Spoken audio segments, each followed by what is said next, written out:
many hours with the FT fam during last night's game, NLCS Game 2, and many laughs with Jonathan Papelbon if you want to listen to that watch party. It doesn't even matter. Obviously, you know what happened in the game, whatever. Just the stories that went on for 3 hours are incredible. And we'll put some of those out there on our socials and on YouTube, breakout clips coming up over the next few days. But we did a post-game show on the domination, Kratz, by Philadelphia. This was not close, and it was the homers early, given up by Merrill Kelly. Solo jobs, but no help from the offense. And then the bullpen unraveled in the 6th and the 7th, and you're looking at this team like, how are they not going to make it to the World Series? This, I know it's only 2-0, it's not 3-0, but this would be one of the bigger upsets in recent memory if the Diamondbacks somehow came back, won enough games in AZ to send it back to Philadelphia and then beat them at their spot. Like,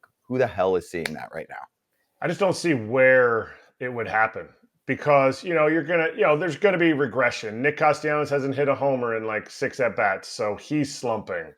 Schwarber's hit 3 homers, so there's no way he's going to hit another one, right?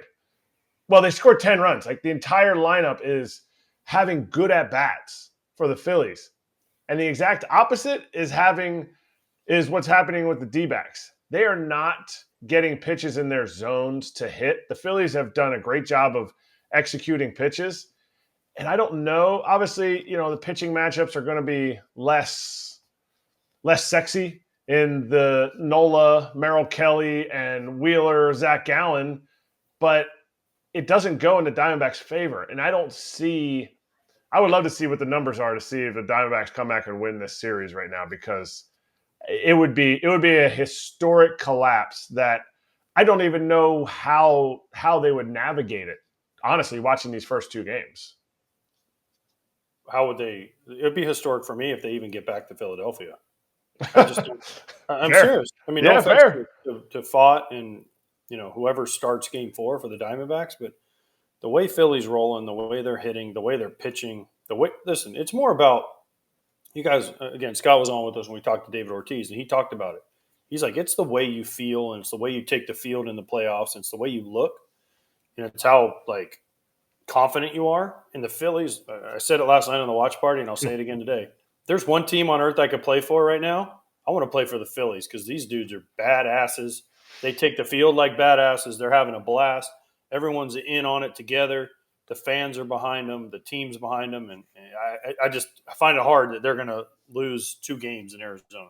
I want to see what Sewell says about this. I don't feel like the Phillies are like a team that you're like, oh, I hate when they do that, or I hate like – you know what I mean? And maybe I'm. Are you saying like Houston fits that category just based on them becoming kind of this evil empire of winning and the cheating scandal and all of that? Yeah, or like extra celebrations, that kind of thing that kind of gets under people's craw. I always call it chrome.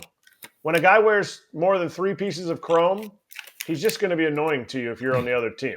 We call that flair. No, I'm kidding. Flair. No, like shenanigans. But by the way, I did homework for you, Kratz. Minus 900 for the Phillies to take this series, plus 600 for the Diamondbacks. I thought it'd be more, be honest. Okay. I'm not. In comparison with the Rangers up 2-0 in their series, they're minus 450 and the Astros are plus 360 there. So it is quite the difference. People believe in the Astros more. That's why. Of course. We've asked this many times, though, right? Of course. Who do you believe in more, and because of the road, and the Astros have been there. The Astros have done it. That's the thing. Like, so that people just believe the Astros can do it, and I don't know if the Astros can do it. I think we're looking at a Rangers Phillies World Series, which will be great because there's mucho star power in that. But at the same time, like the Astros could do it, but I also think it's unlikely that they do it. How does Fox feel about that? I know Fox likes their marquee matchups. Would that be their favorite? Which one? Rangers Phillies. Or would they like? Yes. Have they gotten? I would more say yes. Houston pub. No, because they did it last year. I think Houston Philly wouldn't bring as much, and plus people listen, I hate to say this because I like covering the Astros, but people are just kind of tired of the Astros story at this point. I mean, it sucks because they're so good, right? People are just like, no, the Astros again. Like, it's different if it's New York or Boston because of all the stuff that comes with the Yankees and the Red Sox. But for some reason, the Astros, people are like, oh gosh, the Astros again. And I think they're a great team. I think they're very entertaining. They have stars. But the Rangers with Scherzer, with Seager, with Simeon, with some of the young guys they have, I think Fox would be very happy with that.